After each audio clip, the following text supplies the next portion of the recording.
आप सभी को प्रभु यीशु के नाम से मेरा जय मसीह की मैं आशा करता हूँ आप सब लोग प्रभु में आनंदित थे। मेरे साथ पढ़ेंगे पहला कुरिन्थियों की पत्री 11 अध्याय उसका 17 पद को हम मिलकर पढ़ेंगे। परंतु यह आज्ञा देते हुए मैं तुम्हें नहीं सराहता इसलिए कि तुम्हारे इकट्ठा होने से भलाई नहीं परंतु हानि होती है। परमेश्वर पिता इन वचनों के माध्यम से हम सभी को आशीर्वाद दे। यहाँ पर से प्रियों पौलुस कुरिन्थ कलीसिया के विश्वासियों को ये बातें सिखा रहे कि जब विश्वासी लोग आपस में इकट्ठा होते हैं,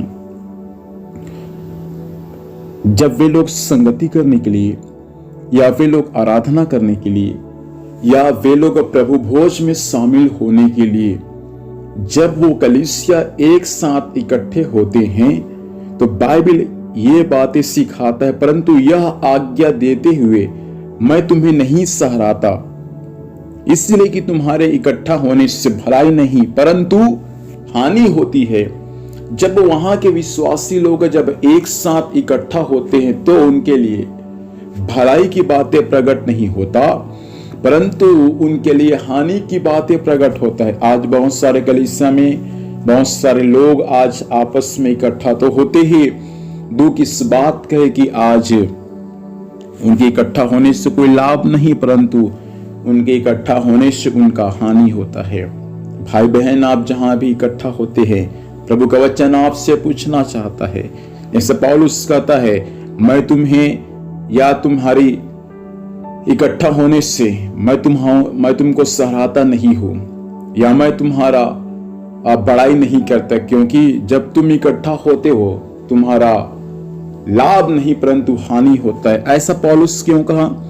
ऐसा पौलुस इसलिए कहा 18 पद में लिखा है, क्योंकि पहले तो मैं यह सुनता था कि जब तुम कलीसिया में इकट्ठा होते थे तो तुम में फूट होती थी और मैं इस पर कुछ भी विश्वास करता हूं। देखो, इनको इकट्ठा होने से बाइबल ये बातें सिखाता है कि जब वे लोग इकट्ठा होते हैं तो कलीसिया को लाभ नहीं होता परंतु कलीसिया को और जितने लोग वहां इकट्ठा हुए हैं उन सबको हानि होता है। हानि क्यों होता है? क्योंकि उसका निचोड़ 18 पद में कहता है कि उनका अर्थात कलीसिया का इकट्ठा होने से उनमें क्या पड़ जाता है?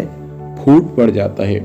और कलीसिया का पासवान पौलुस कुछ इन बातों पर विश्वास भी करता है। आज बहुत सारा कलीसिया इकट्ठा तो होता है, आज बहुत सारे कलीसिया लग तो रहा है, लेकिन पूछना चाहूंगा मैं, क्या कलीसिया इकट्ठा होने से विश्वासी लोग आप बढ़ पा रहे हैं या आप में फूट पड़ रहा है? शैतान का काम फूट डालो और शासन करो। हे विश्वासियों, प्रभु का वचन आज की सुबह के समय आप लोगों से कहना चाहता है, मसीह में आने के बाद, मसीह में विश्वास करने के बाद आपका इकट्ठा होना कलीसिया के लिए अर्थात प्रभु के देह के लिए कभी ठोकर का कारण न बने परंतु उन्नति का कारण बने।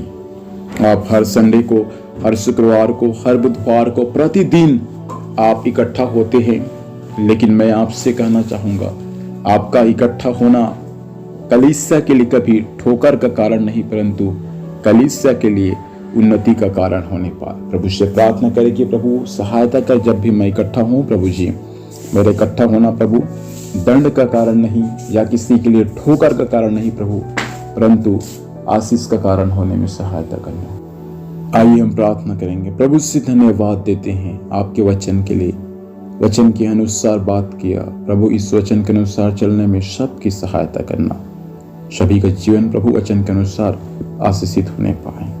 यीशु के नाम से पिता आशीष मांगते हैं, आमीन आमीन।